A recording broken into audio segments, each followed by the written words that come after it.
Bonjour à tous et bienvenue dans Génération Reconversion. Se reconvertir, c'est un vrai et très beau projet, mais il faut connaître les secteurs d'activité vers lesquels on va aller. Et notamment, il faut des secteurs d'activité où il y a des opportunités d'emploi. On vous en propose tout de suite autour des Jeux Olympiques avec Hubert Larnay. Bonjour. Bonjour. Vous travaillez à la cellule Jeux Olympiques et Paralympiques à la direction régionale Pôle emploi Île-de-France.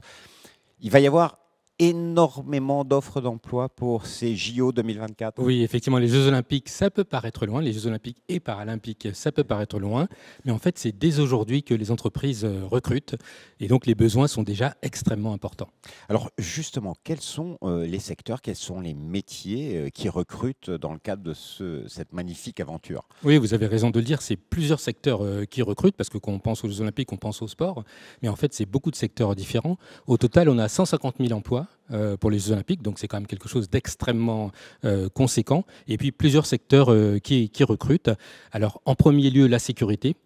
C'est entre 22 000 et 30 000 emplois, donc c'est quand même quelque chose voilà, de très très fort. Nous avons aussi l'hôtellerie-restauration qui recrute beaucoup, transport et logistique, et puis tout ce qui concerne la propreté, puisqu'évidemment avec 13 millions de touristes qui vont arriver, voilà, il va falloir également pouvoir nettoyer nos rues. J'imagine aussi qu'il y a encore dans le bâtiment, parce que... Alors dans le bâtiment, effectivement, alors il y a eu beaucoup de recrutements les années précédentes. Là, ils arrivent un peu à la fin de Comète. Mais il y a encore des besoins, notamment dans le second œuvre, électriciens, plâtriers, etc. Et puis, vous avez raison d'en parler, parce qu'une fois que les Jeux Olympiques seront finis, notamment du côté du village olympique, on va transformer en habitation pour la population. Et là, du coup, le BTP va à nouveau recruter énormément. Alors, vous parliez de la sécurité, mais la sécurité, il faut une formation. Donc, il faut quelque part se reconvertir, parce que j'imagine qu'il n'y a pas 22 000 personnes disponibles immédiatement. C'est ça, vous avez raison. Il nous manque des personnes dans la sécurité. Et donc, il est important de se former. Et quand je dis qu'il nous manque des personnes, il nous manque aussi beaucoup de femmes, parce qu'actuellement, les femmes ne représentent que 16% des salariés dans la sécurité, alors qu'il en faudrait au moins 40% et essayer de s'approcher des 50, on va dire. Donc oui, vous avez raison, il faut des formations. Nous proposons deux types de formations, des formations courtes de 106 heures.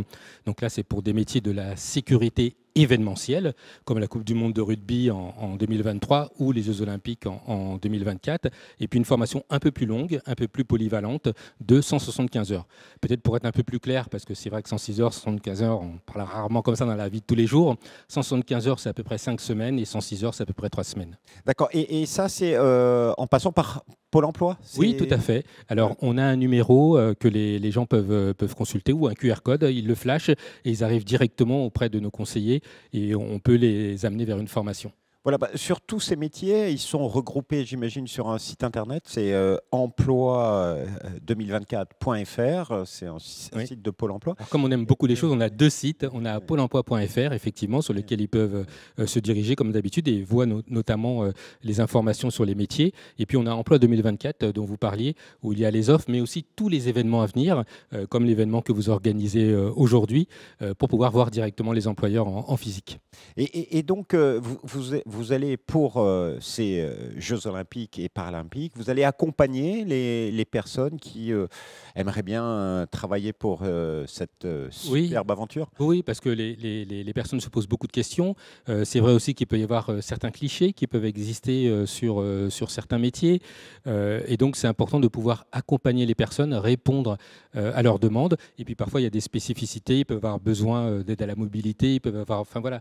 Il y a aussi des vies personnelles où ils peuvent se demander, du coup, les contrats, est-ce que ce sont que des contrats courts? Est-ce que c'est que des contrats le soir ou que des contrats le week-end? Donc, on est là pour répondre effectivement à leurs questions.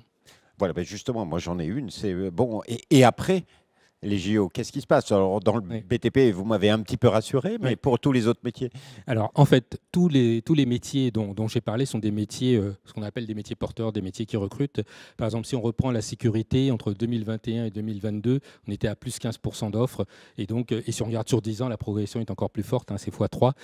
Donc, on est vraiment sur des besoins, sur des métiers qui recrutent et qui vont continuer à recruter sans aucun problème. Pour la propreté, la sécurité, vous connaissez voilà, tout ce qui se passe aujourd'hui sur ces champs-là. Les besoins vont, voilà, Et vont dans évoluer, il n'y a l'hôtellerie et aucune inquiétude. restauration? Et l'hôtellerie, voilà, ils ont depuis plusieurs années des tensions et donc ils vont continuer à recruter.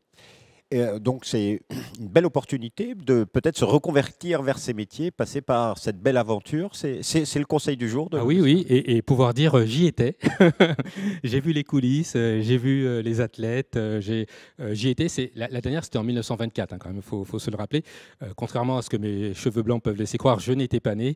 Donc voilà, c'est une chance quand même dans une vie d'y participer. Monsieur Larnay, merci infiniment pour votre témoignage et toutes ces informations. Alors, je rappelle un site internet emploi avec un S 2024.fr. Et quant à moi, je vous dis à bientôt pour de nouvelles rencontres sur le salon Génération Reconversion.